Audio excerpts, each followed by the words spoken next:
महादेव्याः कुक्षिरत्नौ शब्दजितवरात्मजौ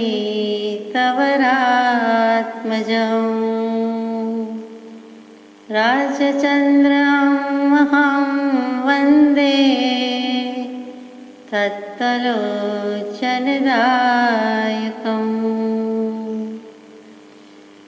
कल्याणपादपारामां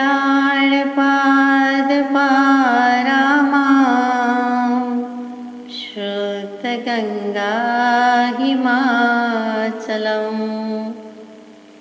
विश्वाम्बोचरविन्देवं वन्दे श्रीज्ञातनन्दनम् अज्ञानतिमिरान्धानां ज्ञानाञ्जनशलाकया चक्षुरुन्मीलितं येन तस्मै श्रीगुरवे नमः। सत्श्रुतने नमस्कार, असीम उपकारी आत्माने नमस्कार, तारक त्रिपुटी भगवंतने नमस्कार, मावित्रोने नमस्कार, माविત્રો સમાન મુરબ્બીઓ મુમુક્ષુને નમસ્કાર, પ્રત્યેક શુદ્ધાત્મ દ્રવ્યને નમસ્કાર.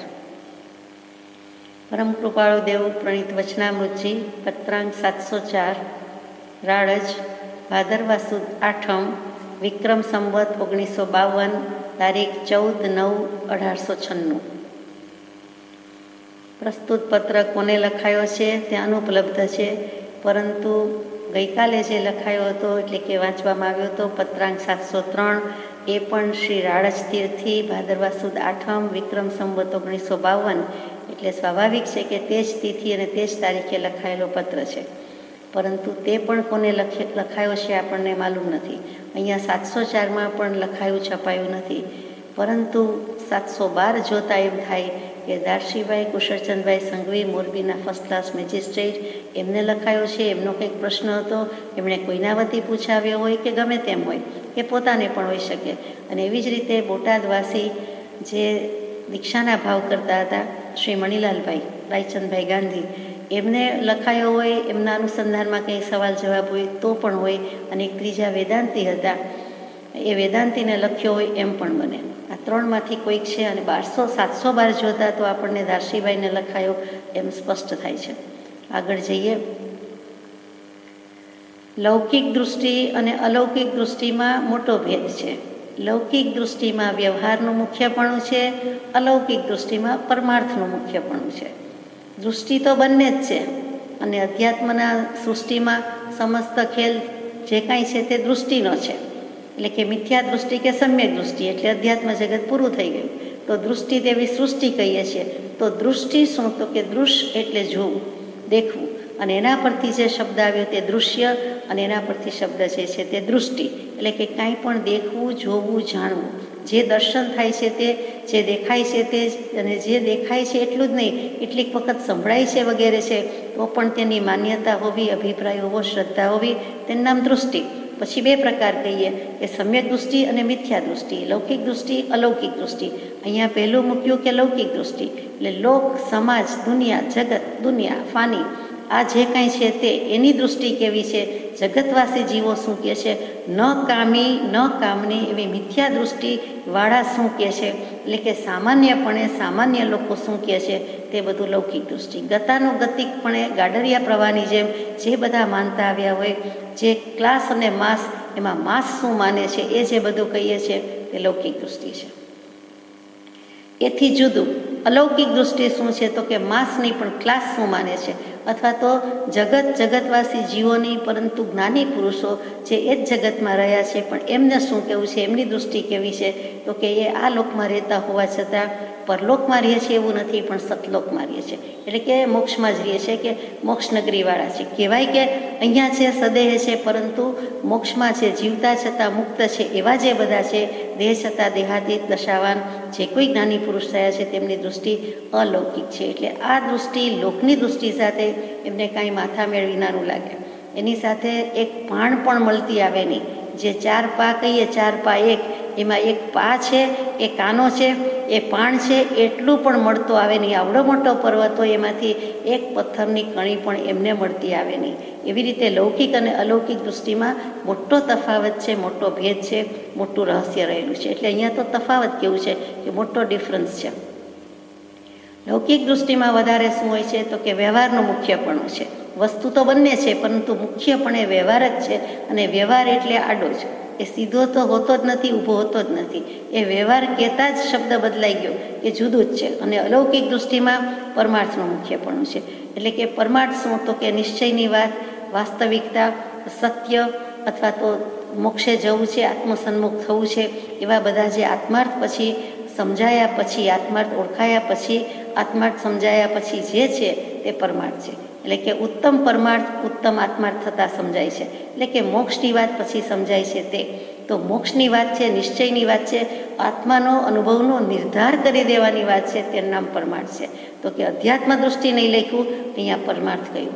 કહેવું છે તો એક જ કે અધ્યાત્મ દૃષ્ટિ છે, આ પેલી લૌકિક દૃષ્ટિ છે, પરંતુ અલૌકિક દૃષ્ટિ અને એમાં પણ પરમાર્થનું મુખ્યપણું છે. એટલે કે મુખી થઈને આગળ જાય છે, નિશ્ચયની વાત જ છે અને નિશ્ચય જ કરવાનો છે, પરંતુ એની સાથે સાથે પણ વ્યવહાર હજી છે. મુખ્ય અને ગૌણપણે બધું વર્તી રહ્યું છે. ફરીથી લૌકિક દૃષ્ટિમાં વ્યવહાર મુખ્ય છે, પરમાર્થ ગૌણ છે. અલૌકિક દૃષ્ટિમાં પરમાર્થ મુખ્ય છે અને વ્યવહાર ગૌણ છે. મનુષ્ય દેહનું જૈન અને બીજા બધા માર્ગમાં વિશેષપણું અને અમૂલ્યપણું કયું છે તે સત્ય છે. પણ જો તેથી મોક્ષ સાધન કરી શકાય તો જ તેનું વિશેષપણું અને અમૂલ્યપણું છે. શિક્ષાપાઠ 4માં માનવ દેહમાં કૃપાદેવે બધું કહી દીધું છે.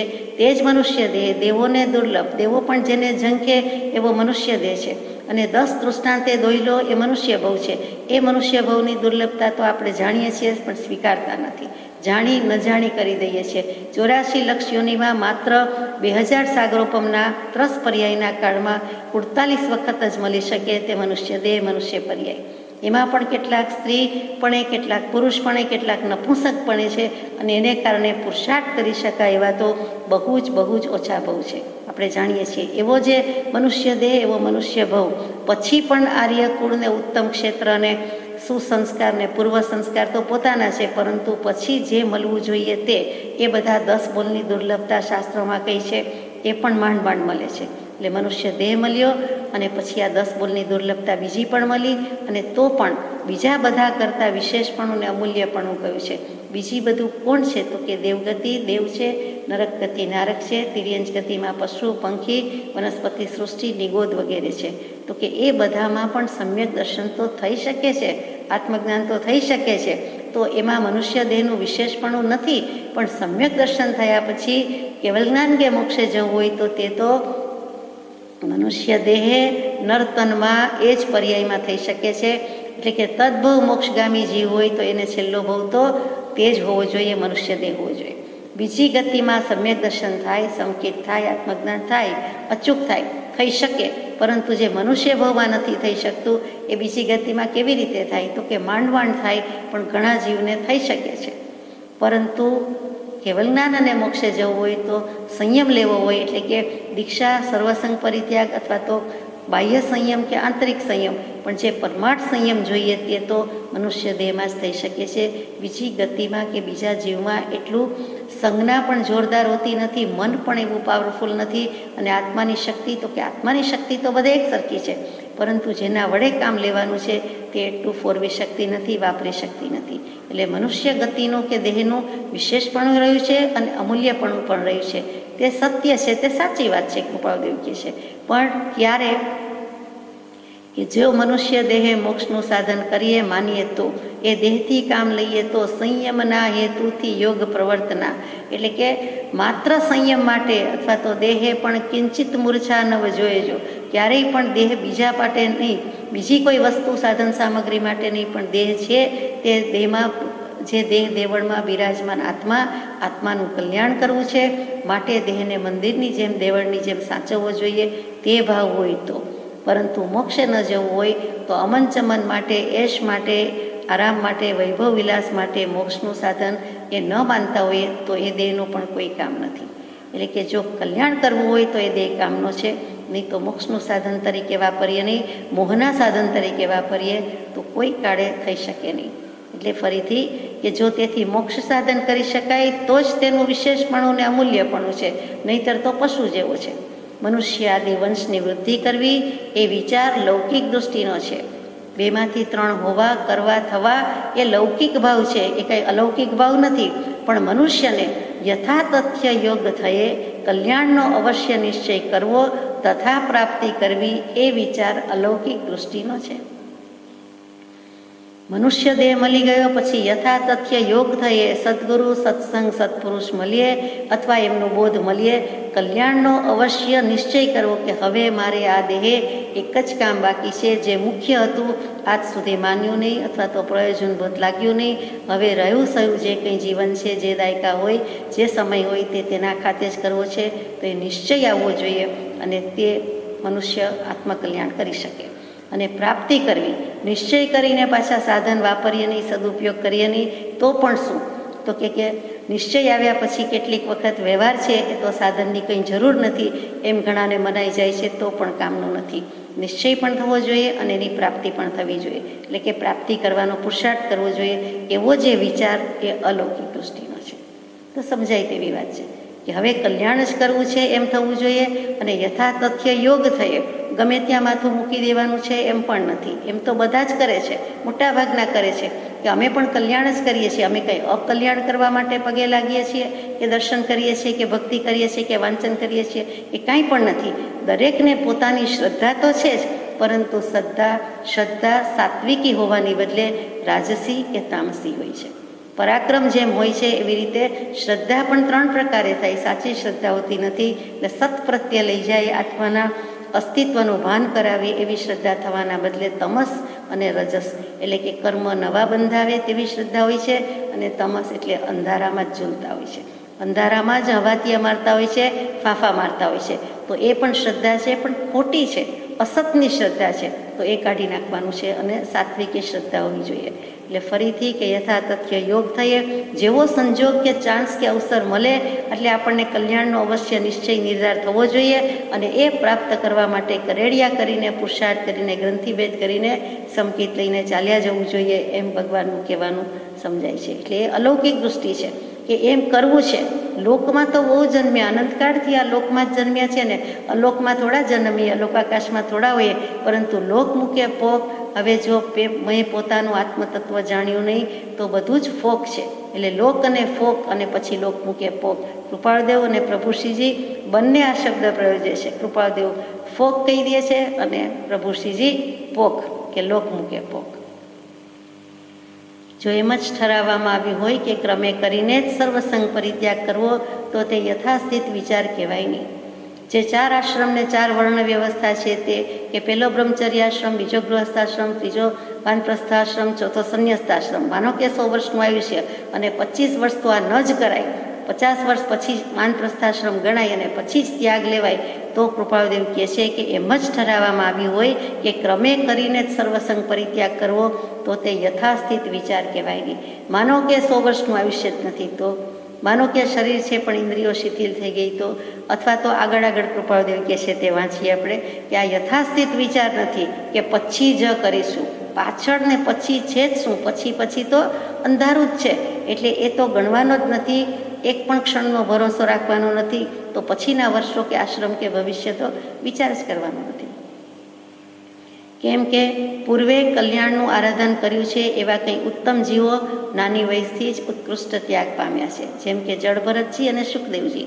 શું કહ્યું કે પૂર્વે કલ્યાણનું આરાધન કર્યું છે એટલે આત્મકલ્યાણ કરતા આવ્યા છે અને વચ્ચે આયુષ્યનો બંધ પૂરો થયો એટલે કે આયુષ્ય પૂરું થયું અને કોઈકનું સહેજ માટે રહી ગયું, સહેજ સાજ માટે રહી ગયું, પૂરેપૂરો મોક્ષ ન થઈ ગયો અને થોડુંક સાધના આરાધના બાકી રહી, તો તેવા જીવનું શું?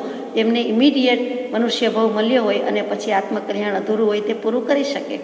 મનુષ્ય ભાવમાંથી મોક્ષે જાય તો ઠીક છે, નહીં તો મોટે ભાગે પુણ્ય વધી જાય એટલે દેવગતિમાં જવું પડે, આપણે જાણીએ છીએ. તિર્યંચ નરક ગતિમાં ન જાય તો આ 2 વસ્તુ રહી. મનુષ્ય મરીને ઇમિડિયેટ લાઈફ કે બર્થ મનુષ્યની મળે એવું ભાગ્ય જ બને છે ખરું, બની શકે પણ એ મહાદુર્લભ છે. મનુષ્ય બહુ મળવા કરતાં પણ દુર્લભ છે. અને કોઈક જીવને તીર્થંકર દેવ જેવા, કૃપાળદેવ જેવા એવા જ્ઞાની પુરુષો, સત્પુરુષો હશે.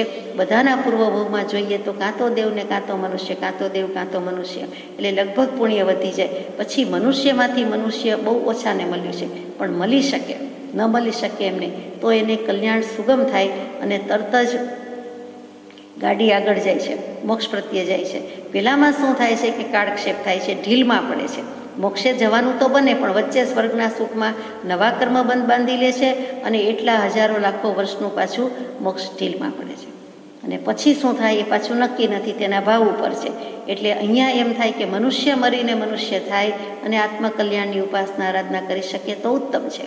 તો જે જળભરતજી સુખદેવજીની વાત મૂકી કે એને પૂર્વે કલ્યાણનું આરાધન કર્યું હતું અને એમાં એક વામદેવજી, જે આ પત્રમાં નામ નથી મૂક્યું, તો એમને ગર્ભમાં જ જ્ઞાન થઈ ગયું હતું. આપણે જાણીએ છીએ આગલા ભવના સંસ્કાર હતા, આગલા ભવે પૂરું કરતાં કરતાં આયુષ્ય પૂરું થયું, એટલે પછી પરિપૂર્ણ થયું નહીં, બાકી રહી ગયું. તો તરત જ એ જ ભવ જાણે ચાલતો એવી રીતે માના ઉદરમાં જ, ગર્ભમાં જ એમને શરૂઆતથી જ જ્ઞાની તરીકેનો જ એમનો પહેલો ઘડી સમય કે જે કયો તે, તો એવા પણ થતા હોય છે. કેટલાક ગર્ભમાં જ ઘણા બધા વર્ષ હોય છે અને બધું સાંભળતા સમજતા હોય છે, એટલે કે દશાવાન હોય છે.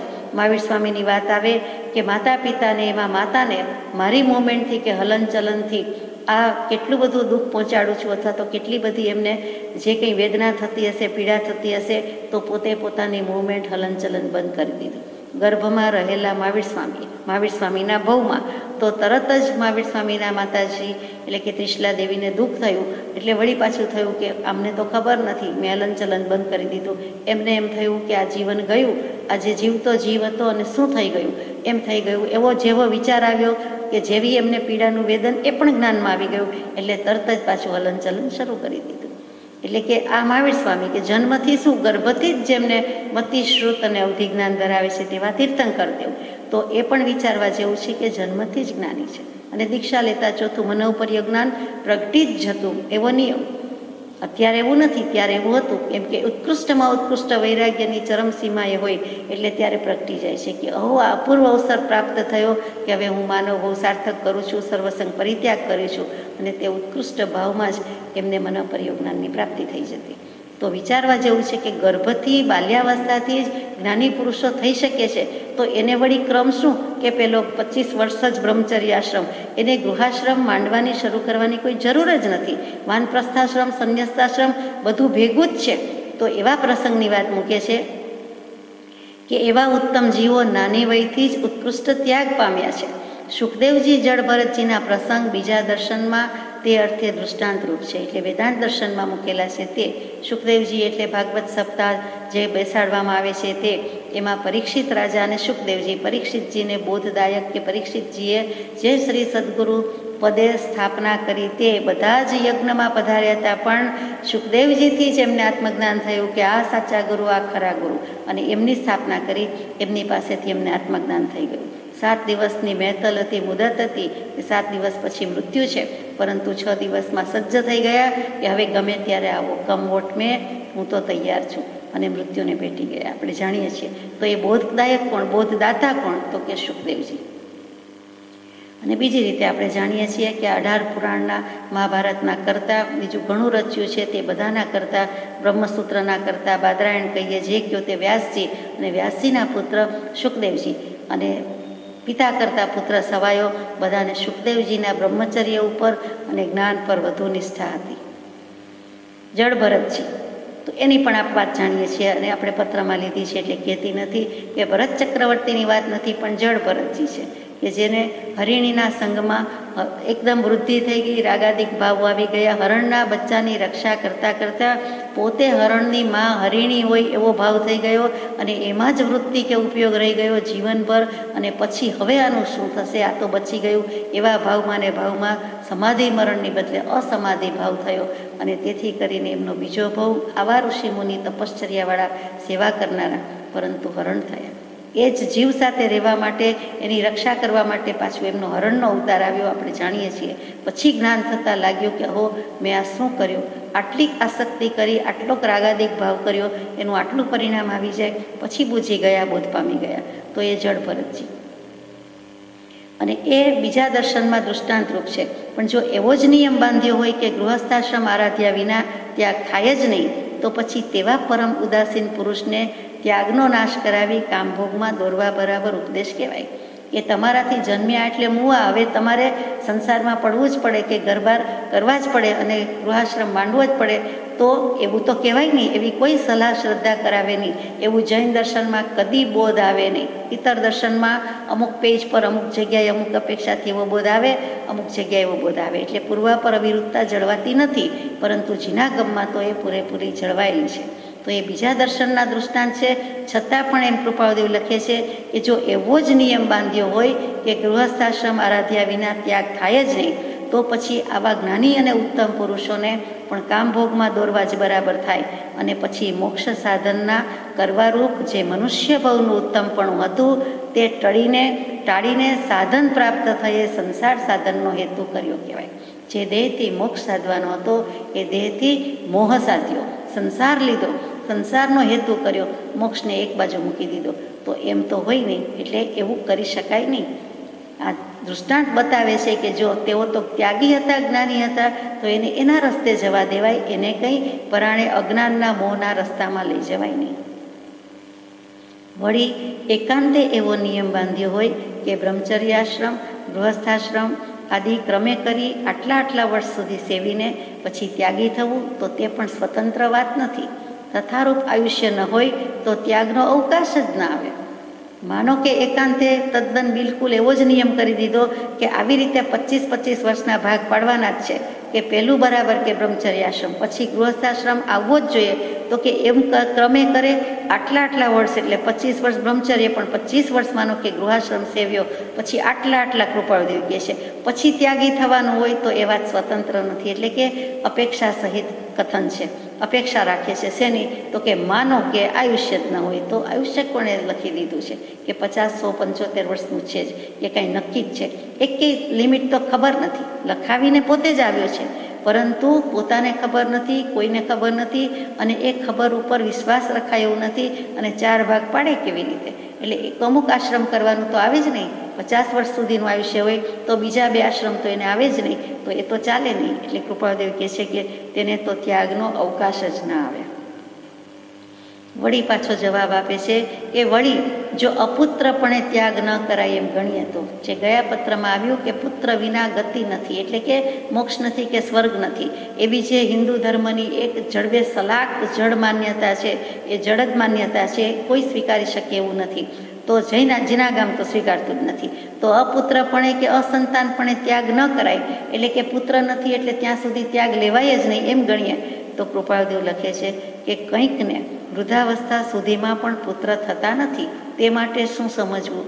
એણે પછી ક્યાં સુધી રાહ જોવી? 50 વર્ષ થઈ જાય પછી પણ પુત્ર ન હોય તો એ 70 વર્ષ 80 વર્ષ કેવી રીતે કરે?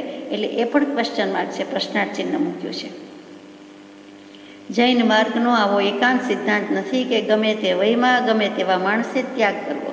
પછી જૈન ધર્મની વાત લીધી, જીનાગમની લીધી, કે એમાં પણ એવો એકાંત સિદ્ધાંત નથી કે બસ જન્મ્યા એટલે આત્મકલ્યાણ માટે છે એટલે છોડી દો બધું ઘરબાર અને સંસાર ત્યાગીને મોક્ષની જ આરાધના કરો, એમ કહી દીધું નથી. ત્યાગ લઈ લો એમ કીધું નથી, મોક્ષની આરાધના કરો. પણ કેવી રીતે? તો કે ગમે તે વયમાં ગમે તેવા માણસે ત્યાગ કરી દેવો તેમ કહ્યું નથી, એકાંતે કહ્યું નથી.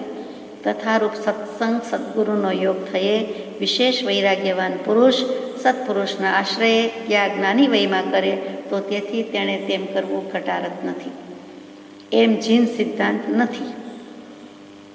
ફરીથી કોઈક યોગ્ય જીવ હોય એને સત્સંગ સદગુરુનો આશ્રય મળે અથવા તો યોગ થાય, સંજોગ મળે, અને પછી પોતાને વૈરાગ્ય હોય અને વળી વૈરાગ્યની વર્ધમાનતા થાય, પ્રગટે, પછી સત્પુરુષનો આશ્રય રાખે, ત્રીજો મુદ્દો, અને પછી પોતે નાની વય હોવા છતાં ત્યાગ કરે તો તેણે કરવું ઘટારત નથી એમ નહીં, પણ ઘટે છે. એટલે કે તે કરવું યોગ્ય છે એમ જૈન સિદ્ધાંત કહે છે.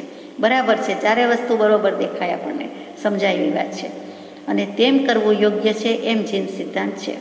કેમ કે અપૂર્વ એવા સાધનો પ્રાપ્ત થયે મનુષ્ય દેહ, સત્સંગ, સત્પુરુષ, સંજોગ બધું મળ્યું, પછી સાધન ભોગવવાના વિચારમાં પડવું અને તેની પ્રાપ્તિ અર્થે પ્રયત્ન કરી તેને અમુક વર્ષ સુધી ભોગવવા જ, એ તો જે મોક્ષ સાધનથી મનુષ્યપણાનું ઉત્તમપણું હતું તે ટાળી અને પશુવત કરવા જેવું થાય.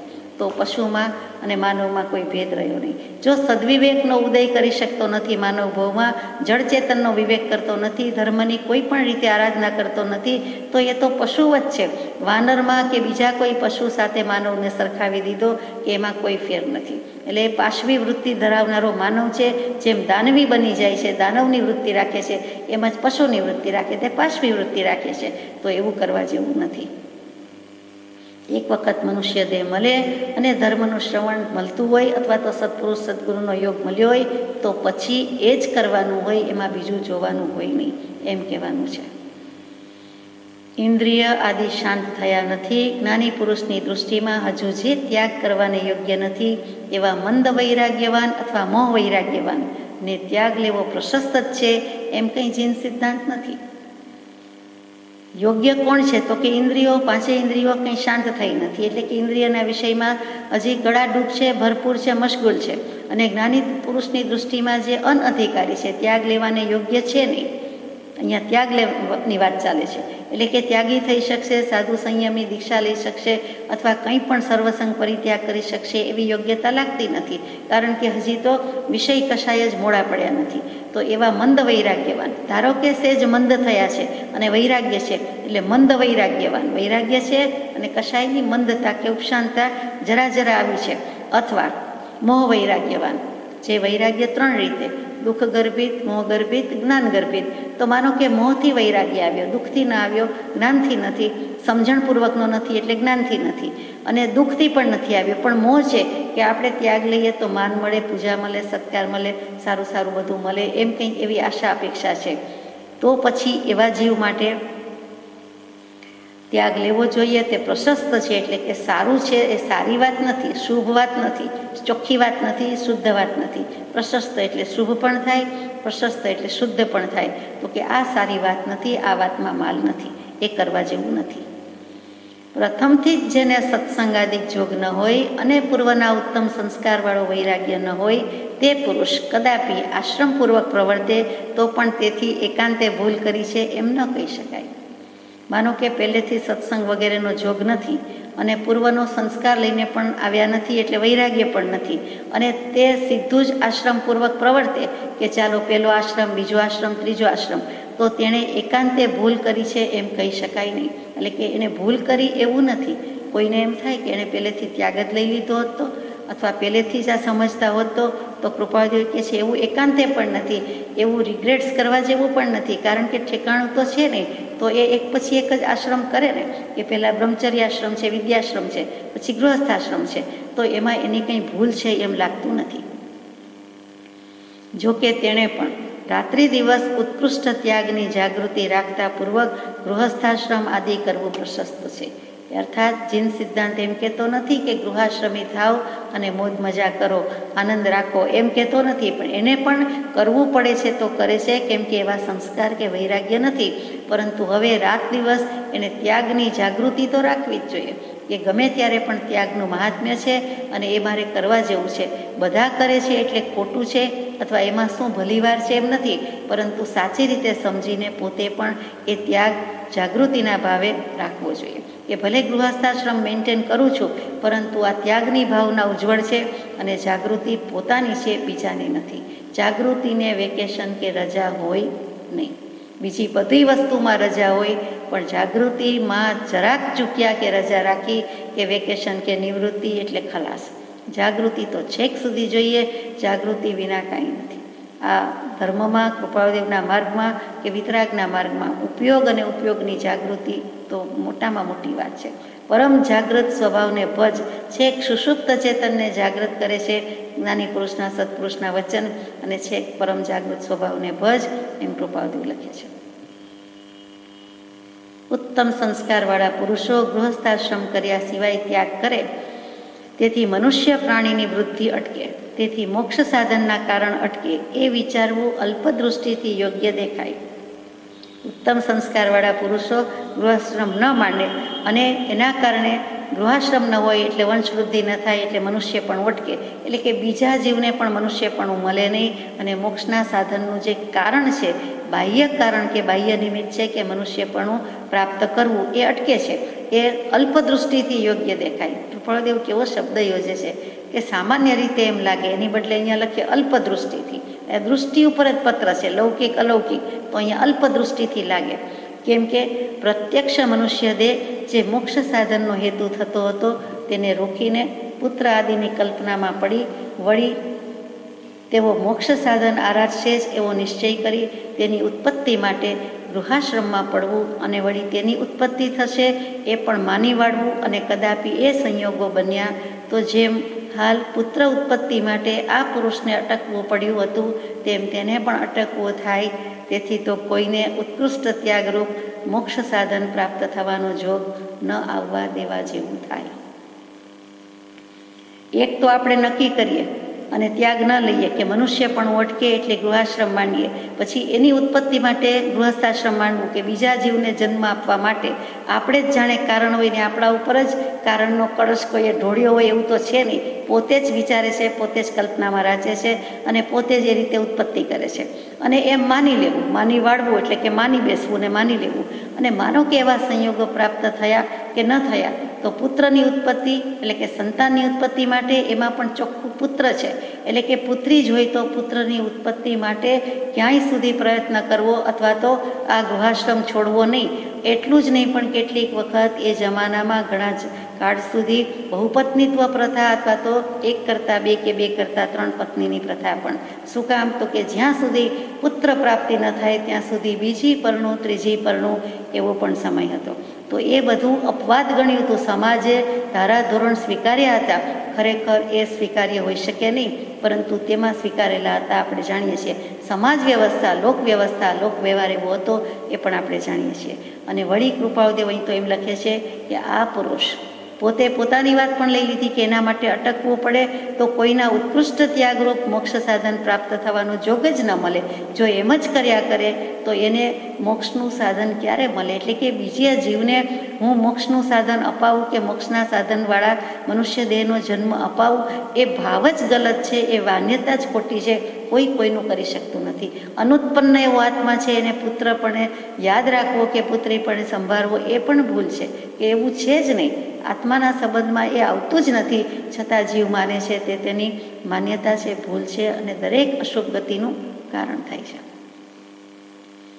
વળી કોઈ ઉત્તમ સંસ્કારવાન પુરુષોના ગૃહસ્થાશ્રમ પહેલાંના ત્યાગથી વંશવૃદ્ધિ અટકવાનો વિચાર લઈએ તો તેવા ઉત્તમ પુરુષના ઉપદેશથી અનેક જીવો જે મનુષ્ય આદિ પ્રાણીનો નાશ કરતા ડરતા નથી તેવો ઉપદેશ પામી વર્તમાનમાં તેવી રીતે મનુષ્ય આદિનો નાશ કરતા કેમ ન અટકે તથા શુભ વૃત્તિ પામવાથી ફરી મનુષ્યપણું કેમ ન પામે, એ રીતે પણ મનુષ્યનું રક્ષણ તથા વૃદ્ધિ પણ સંભવે. જે ગયા પત્રમાં વાત હતી તે કે મનુષ્યની વૃદ્ધિની વાત પણ છે અને મનુષ્યનું રક્ષણ પણ કરવાની વાત છે. તો એ જમાનો લડાઈનો, યુદ્ધનો જમાનો વધારે છે.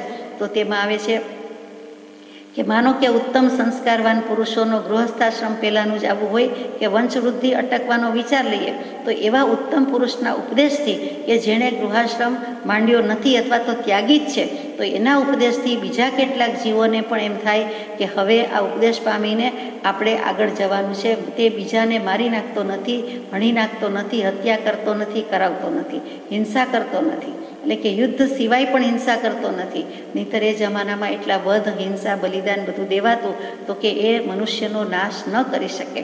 એ સમજે કે મનુષ્ય દેહ આટલો મહત્વનો છે, એનો નાશ હોઈ શકે નહીં, એનો વંશ ચાલુ રહેવો જોઈએ. એટલે કે એક પણ મનુષ્યને હિંસા કે વધ કરી શકાય નહીં, હત્યા કરી શકાય નહીં.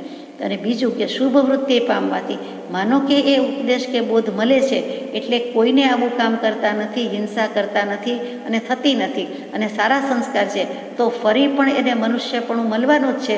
એ પણ ઇન્ડિરેક્ટલી મનુષ્ય ભવનું જ રક્ષણ થયું ને કે આ ભવે મનુષ્ય થયા, બોધ પામ્યા અને પછી કોઈની હિંસા ન કરી સારા કર્મ બાંધ્યા એટલે દેવગતિમાં વધારે બંધાઈ જાય તો જાય, પરંતુ બેલેન્સ હોય તો પછી ફરી એને મનુષ્ય ભવ તો મળવાનો જ છે.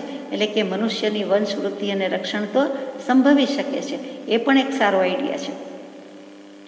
અલૌકિક દૃષ્ટિમાં તો મનુષ્યની હાનિ વૃદ્ધિ આદિનો મુખ્ય વિચાર નથી, કલ્યાણ અકલ્યાણનો મુખ્ય વિચાર છે.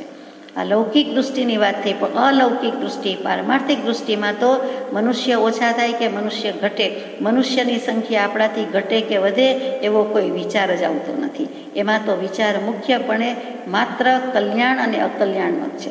એમાં વૃદ્ધિ હાનિનો આવતો નથી, સંખ્યાની ગણતરી નથી. તો કે કલ્યાણ કેટલા જીવે કર્યું, અકલ્યાણ કેટલાએ કર્યું. એક રાજા જો અલૌકિક દૃષ્ટિ પામે તો પોતાના મોહે હજારો મનુષ્ય પ્રાણીનો યુદ્ધમાં નાશ થવાનો હેતુ દેખી ઘણીવાર વગર કારણે તેવા યુદ્ધો ઉત્પન્ન ન કરે. એક રાજા બૂજી જાય, રાજેશ્વરી તે નરકેશ્વરી કહેવત છે કે રાજાને એવા પાપ દોષ લાગતા જ હોય, એવા નિર્ણય લેવા જ પડતા હોય કે કરવું, કરાવવું ને અનુમોદવું. અને મોટાભાગના રાજામાં 7 વ્યસન પાછા હોય, એટલે એને નરકે જવાની વાત આવતી જ હોય. પણ જો બોધ પામીને બૂજી જાય તો ધર્મચક્રવર્તી ધર્મરાજા પણ થઈ જાય, એટલે કે તરી પણ જાય. જે કમ્મે સુરા તે ધમ્મે સુરા, કર્મ બાંધવામાંય સુરા અને પછી કર્મ છોડવામાંય સુરાપુરા. એટલે એ સાચા સુરાપુરા. સુરાપુરા ઈષ્ટદેવ દેવી નહીં, પણ સુરાપુરા આને કહેવાય કે ખરા ધીર વીર ને શુરવીર થઈ જાય. તો એ જો રાજા એવી રીતે કરે તો પછી મનુષ્ય આદિનો નાશ કેવી રીતે ન કરે? તો કે પોતે પોતાનો મોહ છોડી દે અને યુદ્ધ વગેરે ન કરે. યુદ્ધ શું છે, લડાઈ શું હતી કે એક રાજા બીજા રાજાને હરાવીને એના રાજ્ય સામ્રાજ્ય જીતીને એક નૃપતિ જીતીએ દળપુરને અધિકાર, એટલે કે એનું દળ સૈન્ય પણ એનું થઈ જાય, આખી નગરજનો બધા એ થઈ જાય, એનું સામ્રાજ્ય સત્તા છવાઈ જાય, આપણે જાણીએ છીએ. એટલા માટે લડાઈ થતી હતી. મારું તારું વધારે હતું, મારી માલિકી, મારો પરિગ્રહ ને મારા આટલા રાજ્ય, એમ કરીને હકુમતને સત્તા જમાવવા માટે લડાઈ થતી. તો એ લડાઈમાં કેટલા બધા હજારો લાખો મનુષ્યોનો સંહાર થઈ જાય, નાશ પામી જાય. તો જો રાજા બૂજી ગયો કે બોધ પામી ગયો તો યુદ્ધ ન કરે, ન કરાવે અને ઘણા મનુષ્યો બચી જાય તો એ પણ વંશવૃદ્ધિ ચાલુ જ રહે અને એ વિચાર પણ કેમ ન થાય? તો એ બૂજી જાય એટલે કે ત્યાગ લે અથવા ત્યાગનું મહાત્મ્ય સમજે તો એ પણ આ રીતે ઇન્ડિરેક્ટલી મનુષ્યોના વંશની વૃદ્ધિનું રક્ષણ થયું છે. એટલે કૃપાળદેવની દલીલ કેટલી વ્યાજબી છે કે એ પણ કેટલી સારી વાત છે કે જે મનુષ્યો જન્મ્યા તે જન્મ્યા, લડાઈમાં આટલા હજારો લાખો શા માટે મરી જાય? જો સમજી જાય તો. એટલે ત્યાગનું મહાત્મ્ય સમજે તો મનુષ્ય દેહનું મહાત્મ્ય સમજે અને તો પછી કલ્યાણનું પણ મહાત્મ્ય સમજાય. ઇન્દ્રિયો અતૃપ્ત હોય, વિશેષ મોહ પ્રધાન હોય, મોહ વૈરાગ્ય માત્ર ક્ષણિક વૈરાગ્ય ઉગ્યો હોય અને યથાતથ્ય સત્સંગનો જોગ ન હોય તો તેને સાધુપણું આપવું પ્રાય પ્રશસ્ત કહી ન શકાય. ઇન્દ્રિયો અતૃપ્ત હોય એટલે ઇન્દ્રિયો એટલે કોઈ પણ 5 ઇન્દ્રિયના વિષય અને બધામાં હજી એને વાસના રહેલી છે, અસંસ્કાર કુસંસ્કાર પૂર્વના અનાદિકાળના રહેલા છે. આગલા જ ભવના હોય એવું નથી, અનેકાનેક ભવના છે, હજારો ભવના છે, એટલે એ બધા રહેલા છે. વળી વિશેષ મોહ પ્રધાન હોય એટલે કે મોહની જ પ્રચુરતા હોય. કોઈ પણ બાબતનો કોઈ પણ જગ્યાએ મોહ, મોહ ને મોહ, સંતાનથી પણ મોહ અને સંતાન પોતે હોય તો સંતાન થકી પણ મોહ. પોતે સંતાન હોય, માવતર હોય એટલે તો એને એ રીતે મોહ છે માવતર પ્રત્યે કે બધા પ્રત્યે, અને પોતાના સંતાન છે તો એના પ્રત્યે પણ મોહ છે. સંતાનના સંતાન હોય તો એ પણ મોહ છે. અને આ તો એક પાત્રોની વાત થઈ, પણ બધી જ પરિસ્થિતિમાં મોહ હોય, બધી જ જગ્યાએ બધા પ્રસંગમાં મોહ જ હોય. એવા જે લોકો છે તે વળી મોહના વૈરાગ્ય માત્ર ક્ષણિક વૈરાગ્ય ઉગ્યો હોય કે આમાં તો સારું છે, આ કરવા જેવું છે, એટલે કે મોહ પોષાવા માટે વૈરાગ્ય લીધો હોય અથવા તો અંચળો ઓઢ્યો હોય. સ્મશાન વૈરાગ્ય, ક્ષણિક વૈરાગ્ય અને મોહ ગર્ભિત વૈરાગ્ય છે. એ મોહમાંથી વૈરાગ્ય આવે છે. આટલો બધો મોહ છે અને વૈરાગ્ય દેખાડશું, લઈશું, ત્યાગ લઈશું તો પણ આપણને વૈરાગ્ય કહેવાશે, લોકો ગણશે અને આપણને માનપાન આપશે, પૂજા સત્કાર આપશે કે સારી ભિક્ષા શિક્ષા આપશે, એમ ગણીને પણ પોતાને જે ભાવ થાય છે ત્યાગનો એ મોહનો છે. એ મોહગર્ભિત વૈરાગ્ય છે. એટલે અને પછી પાછું યથાતથ્ય સત્સંગનો જોગ ન હોય, જોઈએ તેવો કાંઈ સત્સંગ હોય ને. એક તો પોતાના આ બધા માઇનસ છે, અવગુણ બધા ભરપૂર છે, પૂરબહારમાં છે, અને સામે યથાતથ્ય સત્સંગ જેવો જોઈએ તેવો. યથાતથ્ય એટલે સત્ય સત્સંગ, સાચા આત્માને સાચનો રંગ ચડાવી દે, સતનો રંગ ચડી જાય તેવો સત્સંગનો સંજોગ ન હોય તો તેને સાધુપણું આપવું એટલે કે દીક્ષા આપવી એ પ્રશસ્ત કહી શકાય નહીં. એટલે કે એ સારું કામ નથી, સારી વાત નથી, એ કરવા જેવી વાત છે તેમ ન કહી શકાય. એમ કહીએ તો વિરોધ નહીં. એટલે કે આ વાત વિરોધાભાસી નથી, આમ કહેવાઈ જાય છે, લખાઈ જાય છે, એમાં આત્માર્થ સરતો નથી, પરંતુ શિષ્યાર્થ સરે છે કે શિષ્ય કરવા માટે, ચેલાચેલી કરવા માટે કે વધારવા માટે પોતે ત્યાગ લે અને બીજાને લેવડાવે, તો એ દીક્ષા નથી. માર્ગની, મોક્ષ માર્ગની દિશાનું ભાન હોય અને પછી જે કાંઈ પ્રયત્ન કરવામાં આવે, સંયમ લેવામાં આવે, તો એ દીક્ષા છે. પહેલાં દિશાનું ભાન હોવું જોઈએ કે હું કઈ દિશામાં છું, હું સંસારના માર્ગે છું કે મોક્ષના માર્ગે છું, હું છૂટવાના માર્ગે છું કે તરવાના માર્ગે છું, એ નક્કી થાય પછી પોતાને ટૂંકમાં સ્વભાવનું ભાન થયું હોય, અથવા તો પોતાને કઈ દિશામાં પગલાં માંડું છું, આત્માનું મોક્ષનું સુખ ખરેખર શું છે, અને પછી જો બીજાને દોરે પ્રેરે તો એ કામનું છે. નહીંતર તો પોતે પોતાનું ગ્રુપ જમાવે, પોતે પોતાના શિષ્યવૃંદ વધારે, એવું થાય, અને એ રીતે કોઈને દીક્ષા આપવાનું, લેવાનું કહી શકાય નહીં. તીર્થંકર દેવ કદી કોઈને દીક્ષા લેવાનું કહેતા નહોતા, એમ કૃપાળુદેવે સ્પષ્ટપણે અગાઉ પત્રમાં આવી ગયું છે, કહી દીધું છે. પોતાને બધું યાદ હોય અને એમ પણ કહી દીધું હોય એવું પણ લાગે, સ્પષ્ટપણે કીધેલું છે કે તું દીક્ષા લે તો તારું કલ્યાણ થાય, એમ તીર્થંકર દેવે કહ્યું નથી. શિષ્ય યોગ્યતા ધરાવતો હોય, અધિકારી હોય, એમના સન્મુખ થયો હોય અને એને ભાવ થાય ત્યારે પછી પ્રેરણા, પ્રોત્સાહન અથવા તો માર્ગદર્શન આપીએ તે બરોબર છે, અથવા સ્વીકાર કરે એ જુદી વાત છે, પરંતુ પોતે કોઈને એવી રીતે કહેવા જતા નથી. આ મોટી અલૌકિક દૃષ્ટિની વાત છે. પણ ઉત્તમ સંસ્કારવાળા અને મોહાન એમણે સર્વેએ ગૃહસ્થાશ્રમ ભોગવીને ત્યાગ કરવો એવો પ્રતિબંધ કરતા તો આયુષ્ય આદિનું અનિયમિતપણું, પ્રાપ્ત જોગે તેને દૂર કરવાપણું, એ આદિ ઘણા વિરોધથી મોક્ષ સાધનનો નાશ કરવા બરાબર થાય. ઉત્તમ સંસ્કારી પુરુષો હોય અને પાછા મોહાન હોય, એમણે બધાએ ગૃહસ્થાશ્રમ ભોગવીને જ ત્યાગ કરવો એવો પ્રતિબંધ તો કરાય નહીં, કે એ પ્રમાણે જ કરવું જોઈએ.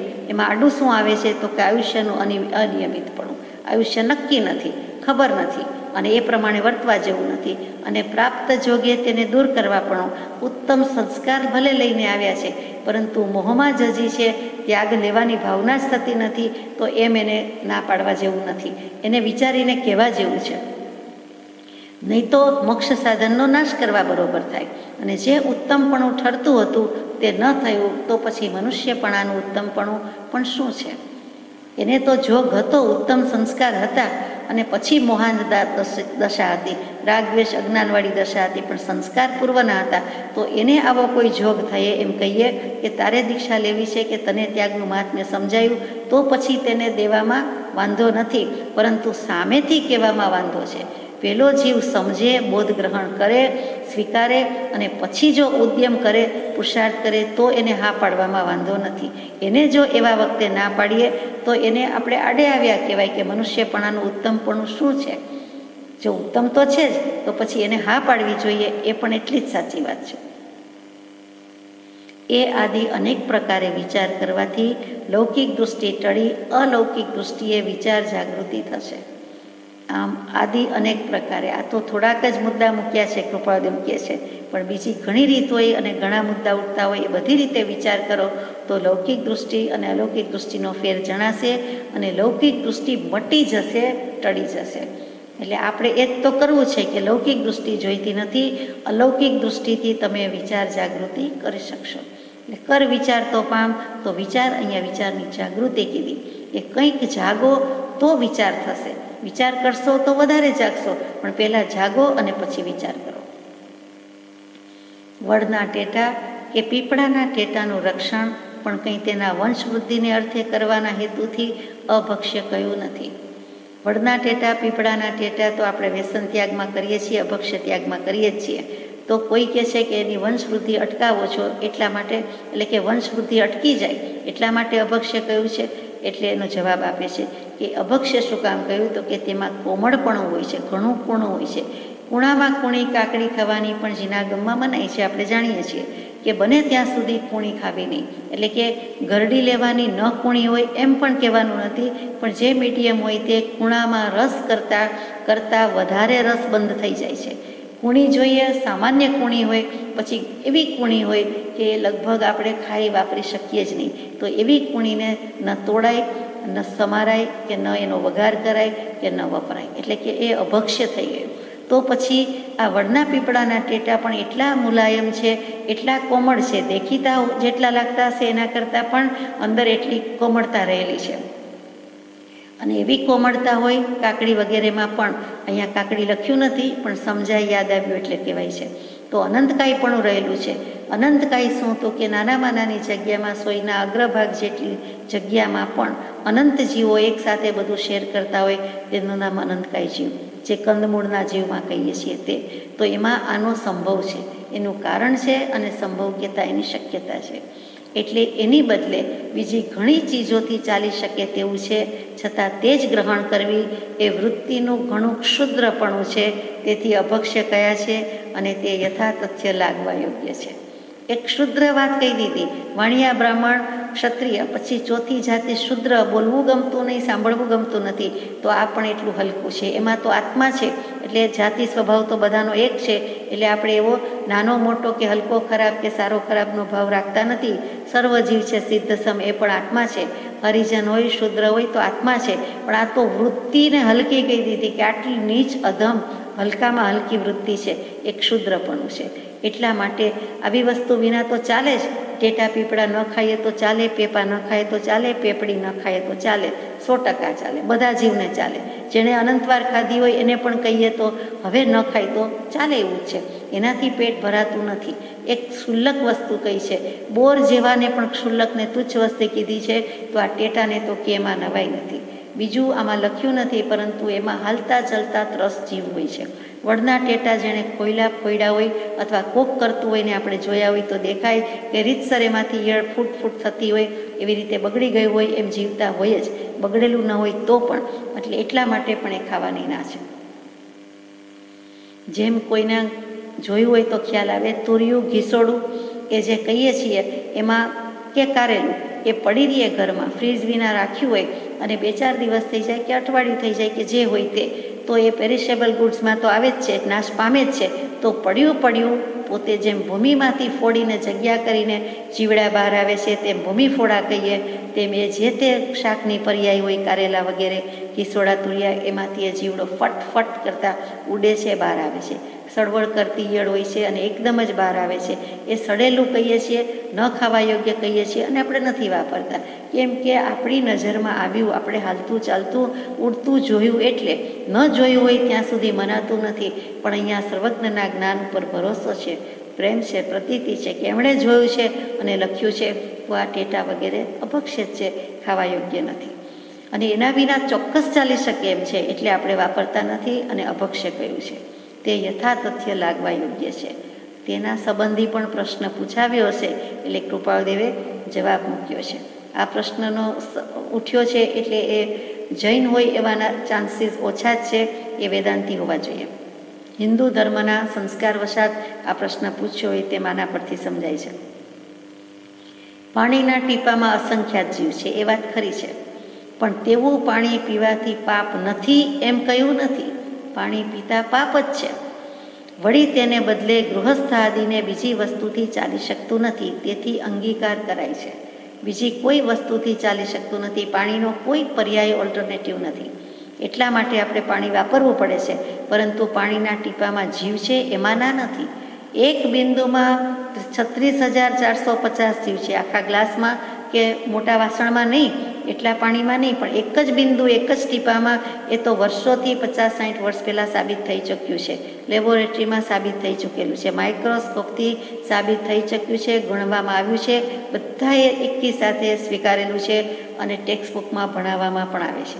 પ્રાઇમરી સ્કૂલમાં જ ભણાવવામાં આવતું હોય છે કે આટલા જીવો તો રહેલા છે. એટલે કે વિજ્ઞાનની શોધને દાદ આપવા માટે ભણાવવામાં આવે છે, કોઈ જીનાગમના સિદ્ધાંતથી ભણાવવામાં આવતું નથી. તો કે પાણીના ટીપામાં એટલા જીવ છે, પરંતુ પાણી સિવાય ચાલે જ નહીં, અનિવાર્ય છે. એટલા માટે આપણે એ વસ્તુ અંગીકાર કરીએ છીએ. તો પણ સાધુને તો તે લેવાની આજ્ઞા પણ પ્રાય આપી નથી. સાધુ સાધ્વીજીને તો ઉકાળેલું પાણી જ વાપરવાની વાત છે. એમને વાપરવું હોય કે પીવું હોય, પરંતુ ઉકાળેલું પાણી જ હોવું જોઈએ. આવી રીતે સીધું સાદું પાણી ચાલી શકે નહીં, કે જેથી કરીને આજ્ઞા તો આપી જ નથી, પાપ છે એટલે તો નાહવાની પણ આજ્ઞા નથી, કેમ કે એ ચાલી શકે એવું છે. એટલે આ જીવન તેમને સ્નાનનો પણ અધિકાર નથી, હક નથી. જ્યાં સુધી બને ત્યાં સુધી જ્ઞાની પુરુષના વચનને લૌકિક દૃષ્ટિના આશયમાં ન ઉતારવા યોગ્ય છે અને અલૌકિક દૃષ્ટિએ વિચારવા યોગ્ય છે. જ્ઞાની પુરુષનું એકેય વચન લૌકિક હોય જ નહીં, પણ દેખીતું લૌકિક હોય તો પણ એમાં સેન્સ કે સાર કે પરમાર્થ રહેલો જ હોય એમ કેવું છે. કેવો? તો કે આશય. આશય એટલે શું? તો કે હેતુ, પ્રયોજન અને અભિપ્રાયથી માંડીને બધા અર્થ થાય. આશય શબ્દના અર્થ શું? તો કે મારો આશય આમ નહોતો, આમ કહેવાનો નહોતો, પણ આપ એમ સમજ્યા. એટલે આશય ફેર થઈ જાય છે, સમજણ ફેર થાય છે, અભિપ્રાય ફેર થાય છે. તો એ જ મોટી વાત છે. તો જ્ઞાની પુરુષનો આશય, જ્ઞાની પુરુષનો અભિપ્રાય, જ્ઞાની પુરુષની દૃષ્ટિ હંમેશા પારમાર્થિક હોવાની જ છે. એમના જ્ઞાનીના સર્વ વ્યવહાર પરમાર્થ મૂળ હોય છે. પણ જે દિવસે ઉદય પણ પરમાર્થ મૂળ થશે તે દિવસને ધન્ય છે. ઉદય પણ આત્માકાર થશે તે દિવસ ધન્ય છે, એમ કૃપાળદેવે અગાઉના પત્રમાં લખ્યું છે. એટલે કે એના સર્વ વ્યવહાર તો ગમે તેવો લૌકિક વ્યવહાર દેખાતો હોય, અજ્ઞાની જેવો જ દેખાતો હોય, તો પણ એમાં એના મૂળમાં પરમાર્થ રહેલો જ છે. તે જ્ઞાનીનો વ્યવહાર છે. તો જ્ઞાનીનો આશય પણ એવો જ હોય. ગમે તે માને, ગમે તે વિચારે, ગમે તે બોલે કે પણ એનો આશય સાફ છે, એટલે મલિન નથી અને એનો અભિપ્રાય બદલાઈ ગયો છે. અને અભિપ્રાયનું અધ્યાત્મમાં ઘણું મહાત્મ્ય છે. જીનાગમમાં અભિપ્રાય શબ્દનું ઘણું મહાત્મ્ય છે. અભિપ્રાયનો એ કરતાં આપણે સ્થાયી નિર્ણય કર્યો હતો કે કર અનુભવ નિર્ધાર, એટલે કે જે કંઈ છે તે સાચું જ છે, સતત છે ને એ જ કહીએ છીએ. તારું જ તને કહેવાનું છે અને તને પાછું આપવાનું છે, બીજું કાંઈ લેવા દેવાનું નથી. એમનો આશય એટલો સાફ હોવાથી, અમલિન હોવાથી એ સાફ છે, એટલે કે પવિત્ર છે, શુદ્ધ છે, એટલે એમાં દોષ નથી. એટલે કે એને લૌકિક દૃષ્ટિએ ઉતારાય નહીં. લૌકિક ભાષા લાગે, કેમ કે આ સમાજ વચ્ચે રહીએ છીએ, ભાષા જ માધ્યમ છે, પરંતુ એ જ ભાષા, એ જ શબ્દ પણ એના હૃદયમાંથી, આત્મામાંથી, એટલે કે પરમાત્માની ભાષામાંથી આવ્યા છે. એની પરિભાષા જુદી જ છે, એનો આશય જુદો છે, એનો ભાવ જુદો છે, એની દશા જુદી છે. એટલે આપણે અલૌકિક વાતને લૌકિક દૃષ્ટિના આશયમાં ઉતારવા જેવા નથી, એમ ચોખ્ખું આવ્યું. બીજું કહું કે આશય શબ્દના અર્થમાં કોઈ વખત પેટ કહેવામાં આવે છે, ઉદર. તો કે જ્ઞાની પુરુષની વચનને લૌકિક દૃષ્ટિના આશયમાં, એટલે કે લૌકિક દૃષ્ટિના ખાડામાં ન લઈ જવા, લૌકિક દૃષ્ટિના પેટમાં ન લઈ જવા. એટલે પેટમાં ચાવ કરી જઈએ છીએ, ચાવી જઈએ છીએ, ગાળી જઈએ છીએ, ગળી જઈએ છીએ, તો કે એમ કરવા જેવા નથી. જ્ઞાનીના વચનનો આશય જ્ઞાની જ જાણે છે, એટલે કે અલૌકિક છે, પારમાર્થિક છે, અને તે પેટમાં પધરાવી દેવા જેવો નથી, સારી રીતે વાગોળવા જેવો છે, અથવા તો એને મમડાવવા જેવો છે. એટલે પેટમાં પધરાવાનો અર્થ આપ જાણો છો કે ગળી ગયા એટલે બારોબાર પતી ગયું અને પછી નિકાલ થઈ જાય, એમ નહીં. પણ ખરેખર જે 3 પૂતળીની વાતની જેમ છે તે એ આશય સમજવાનો છે, અને એક કાનથી બીજા કાનમાંથી બારોબાર જતો રહે એમ પણ નથી કરવાનો, અને પેટમાં પણ નથી રાખવાનો. અને ક્યાં લઈ જવાનો છે? તો કે આશય ઉતારવો, એટલે પેટમાં ઉતારવો હોય તો પૂતળીની વાતમાં આવે છે કે એ ક્યાંયથી નીકળી ગયા નહીં, એ સળી ક્યાંયથી નીકળી ગઈ નહીં, તો કે પેટમાં પધરાવા જેવો છે. અહીંયા કહેવાનું તાત્પર્ય એમ કે હૃદયમાં ઉતારવા જેવો છે, હૃદયગત કરવા જેવો છે. એને સાવ સામાન્યપણે, વ્યવહારિકપણે, લૌકિકપણે લઈ જવા જેવો નથી. જ્ઞાની પુરુષનો જે આશય છે લૌકિક દૃષ્ટિનો છે. અહીંયા જે વાત થતી હતી તે એને શયન કક્ષમાં, બેડરૂમમાં લઈ જવા જેવો નથી. કે લૌકિક વચન નથી, જ્ઞાનીના છે એટલે અલૌકિક છે. એટલે ત્યાં આશયનો એક અર્થ શયન કક્ષ કહે છે, કે એમ જેમ આપણે પેટમાં પધરાવી દીધું એવી રીતે એમ કહી કે કંઈ નહીં, પછી ઊંઘી ગયા કે સૂઈ ગયા કે ચાલો પતી ગયું, તો એમ નથી. એ આશય બળવાન છે, એટલે આશયને જેમ તેમ પધરાવી દેવા જેવો નથી, જ્યાં ત્યાં લઈ જવા જેવો નથી. પછી નિવાસ સ્થાન કહે છે કે તમારે એ આશય કહેતા નિવાસ સ્થાન, તો કે એને આપણા ઘરનો બનાવી દીધો, એટલે કે સામાન્ય કરી નાખ્યો, એમ પણ કરવા જેવો નથી. અને આશય આધાર, આશય પાત્ર. જ્ઞાની પુરુષનો આશય એટલે જ્ઞાની પુરુષના વચનનો આશય છે, અને એ વચનનો આધાર છે, વચનનું પાત્ર છે. કંઈક રાખવાનું, વસ્તુ રાખવાનું, કંઈ ભાજન કે પાત્ર કે કંઈ પણ વાસણ કહીએ છીએ તેમ, કંઈ પણ જાતનું વાસણ, કંઈ પણ રાખવા જવાનું, રાખી શકાય તેવી વસ્તુ, સાચવી શકાય એવી વસ્તુ કોણ છે? આપણું પાત્ર આપણે જ છીએ, આપણે આત્મા છીએ. એટલે જ્ઞાની પુરુષના વચન, એનો આશય અને આપણા પાત્રમાં, આપણામાં પધરાવી દેવા જેવું છે, એટલે કે આપણે હૃદયગત કરવા જેવું છે. ક્યાંય ઢોળી નાખવા જેવું, વાપરી નાખવા જેવું, બીજાને કહી દેવા જેવું નથી, પોતાના માટે છે. આ અર્થ સમજાય છે. આશય કહેતા ખરેખર વિચારવા જેવો શબ્દ છે. વચનામૃતજીમાં ઘણીવાર આશય આવે છે, અને ગંભીરતા છે કે અહો જ્ઞાની પુરુષનો આશય અને એની ગંભીરતા અને આવો ઉપશમ એમ આશય સમજવા જેવો છે. અત્યાર સુધીની આપણી ભૂલમાં, ભૂતભવોની ભૂલમાં સદગુરુ તત્વની જ ભૂલ અને એમાં ઓળખાણ ન થયું અથવા એમનો આશય અભિપ્રાય સમજાયો નહીં અને એ જ ભૂલ રહી ગઈ. કોઈને કોઈ રીતે સમજાયો નહીં, ગ્રહણ કરી શક્યા નહીં, મોટી ભૂલ થઈ ગઈ. અલૌકિક દૃષ્ટિના કારણો સામા જીવને હૈયે જો બેસાડી શકવાની શક્તિ હોય તો બેસાડવા. જેમને પત્ર લખ્યો છે એમને મીઠો ગંભીર આશય પ્રધાન ઠપકો આવી ગયો છે હવે કે સામા જીવના હૈયે જો બેસાડી શકવાની શક્તિ હોય તો બેસાડવા. એટલે કે તમારો પ્રશ્ન છે પણ તમારે તમારા ગ્રુપમાં લાગતા વળગતાને ઓળખીતાને આ જવાબ આપવાનો છે માટે તમે પૂછાવ્યો છે. તો તમારે સરખી રીતે તમારી ગજુ હોય, શક્તિ હોય તો એને સમજાવી શકાય તો સમજાવજો, એને બેસેવું હોય તો બેસાડવા. નહીં તો પોતાનું એ વિષયમાં વિશેષ જાણપણું નથી એમ જણાવું કે હું કંઈ જાણતો નથી, કે મને સમજાતું નથી, કે મને પણ ખબર નથી એમ રાખવું, જે મોટે ભાગે આપણે રાખી શકતા નથી. તરત જ જે ખબર હોય તે છલકાઈ જઈએ કે કહી દઈએ છીએ. તથા મોક્ષ માર્ગમાં કેવળ લૌકિક વિચાર હોતો નથી, એ આદિ કારણો યથાશક્તિ દર્શાવી બનતું સમાધાન કરવું. ફરીથી મોક્ષ માર્ગમાં લૌકિક દૃષ્ટિની વાત આવતી જ નથી. અધ્યાત્મની જ હોય, અલૌકિકની હોય, પારમાર્થિક હોય. એટલે બે વસ્તુને જીવમાં અજીવની વાત કરો, પણ અજીવમાં જીવની વાત કહે કોણ, કરે કોણ, સાંભળે કોણ? અજીવ થોડું સાંભળે. એટલો તફાવત લૌકિક અલૌકિક દૃષ્ટિનો છે. પણ કામ ત્યાંથી જ લેવાનું છે, લૌકિકમાંથી જ અલૌકિકમાં જવાનું છે. એટલે આપણે જીવને અજીવમાં તો અજીવમાંથી જીવ થવાનું નથી, જીવમાંથી અજીવ થવાનું નથી, પરંતુ લૌકિક અલૌકિકમાં તો લૌકિકથી મિથ્યાથી સમ્યક પ્રકારે પ્રયાણ કરવાનું છે. એટલે આપણે કામ લેવાનું છે. તો મોક્ષ માર્ગમાં લૌકિક દૃષ્ટિ તો હોતી જ નથી. એમાં જે વાત કહેવાતી હોય તે બધું લૌકિક દૃષ્ટિએ ઘટાડવાનું હોય નહીં. તેમ છતાં એ અધિકારનો યથાશક્તિ દર્શાવી બનતું સમાધાન કરવું. એટલે થઈ શકતું હોય તો સમાધાન કરવું. આપણે કહીએ ને એ વાત જુદી છે, એ દૃષ્ટાંત છે, પણ એટલે કાંઈ એવું જ ન હોય. ગુલાબ જેવી સુગંધ, મોગરા જેવી સુગંધ એટલે એના જેવી કીધી છે, એક્ઝેક્ટ ન પણ હોય, એને મળતી કીધી છે. એમ દૃષ્ટાંત અને સિદ્ધાંતનો જે ફરક છે એ પણ કહી દીધું કે લૌકિક દૃષ્ટિથી મૂલવવાનું નથી.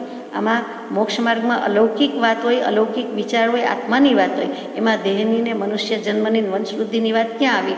તેમ છતાં આવી છે તો યથાશક્તિ દર્શાવીને થઈ શકે તેટલું સમાધાન કરવું. As far as possible, as much as possible તમારે સમાધાન કરવું, અથવા તો નિરાકરણ કરવું, અથવા તો એને શાંતિ થાય એવું વિવાદ શાંત કરવા માટે હથિયાર વાપરવું, એટલે સમાધાન કરવું. નહીં તો બને ત્યાં સુધી તેવા પ્રસંગથી દૂર રહેવું એ ઠીક છે. એવા પ્રસંગથી, એ વિવાદથી, એવા સંઘથી, એવા આપણા સાથીદાર, એવાનો સત્સંગ, એવા સત્સંગીના આવા પ્રશ્નો બધાથી દૂર રહેવું એ ઠીક છે. અને આ વાત ધારશીભાઈને ધારદાર રીતે લખાઈ ગઈ છે એમ લાગે છે. 712મા પત્રમાં ઉપરથી કહીએ છીએ કે આમાં કહી દીધું કે આવડત હોય, ગજુ હોય મારી, એમ તો કેમ કહેવાય કે તમારી એ શક્તિ નથી. તો આપણે કરવું પછેડી પ્રમાણે સોડ તાણવી અને થઈ શકે એવું હોય તો કરવું, નહીં તો પાછા ઉત્સૂત્ર પ્રરૂપણાઈ થઈ જાય, અથવા તો કોઈ જીવને મિસલીડ કે મિસગાઈડિંગ થઈએ એવું તો ન જ કરીએ. એટલે કે માર્ગદર્શક કરતાં મોહદર્શક કે મોક્ષ માર્ગની બદલે મોહ માર્ગદર્શક થઈ જાય. અને આ પ્રશ્ન તો એવા જ છે, સંસાર પક્ષી અને મોક્ષ પક્ષી. એમાં સંસારનો પ્રતિપક્ષી મોક્ષ, મોક્ષનો પ્રતિપક્ષી સંસાર, તો વિરોધાભાસ થાય. એટલે એવા પ્રસંગથી દૂર રહેવું એ ઠીક છે. અહીંયા આ પત્ર પૂરો થાય છે. પત્રાંક 705, વડવા, ભાદ્રપદ સુદ 11, ગુરુ, વિક્રમ સંવત 1952, તારીખ 17/9/1896. પેલું રાળજથી લખાયેલા બંને પત્રો છે 703, 704. આ રાળજથી વડવા પધાર્યા છે હવે કૃપાળુદેવ, અને આ પર્યુષણ પૂરા કર્યા છે. આ પર્યુષણ વિક્રમ સંવત 1952 ઈસવીસન 1896ના પર્યુષણ શ્રી રાળજ ક્ષેત્રમાં થયા છે અને ઘણો બોધ થયો છે. હવે પર્યુષણ પૂરા થઈ ગયા છે અને કૃપાળુદેવ વડવા પધાર્યા છે. ત્યારે વડવા એટલે અત્યારે છે તેવો વડવા આશ્રમ ન હતો, આપણે જાણીએ છીએ. વડ અને વાવ બંને બાજુમાં હતા ને ત્યાં એ સ્થિરતા રાખી ધ્યાન ધર્યું. અત્યારે પણ આપણને એવું લાગે છે સ્થળ, તો તે વખતે તો કેટલું એકાંત ભર્યું હશે અને તે સ્થળે સ્થિરતા છે. એટલે આપણે વિચારવા જેવું છે. ત્યાંથી લખ્યો છે પત્ર, કોને તે અનુપલબ્ધ છે. આજ દિવસ પર્યંતમાં આ આત્માથી મન વચન કાયાના યોગે તમારા સંબંધી જે કંઈ અવિનય આશાતના કે અપરાધ થયો હોય તે ખરા અંતઃકરણથી નમ્રતા ભાવે મસ્તક નમાવીને બે હાથ જોડી ખમાવું છું. તમારા સમીપવાસી ભાઈઓને તે જ પ્રમાણે ખમાવું છું. આ મહાપુરુષોનો વિનય. કૃપાળુદેવે જેને પણ ખમાવ્યા હોય તેને અને આજુબાજુના ભાઈઓને પણ ખમાવું છું. સજાત્મ સ્વરૂપ પરમ ગુરુ.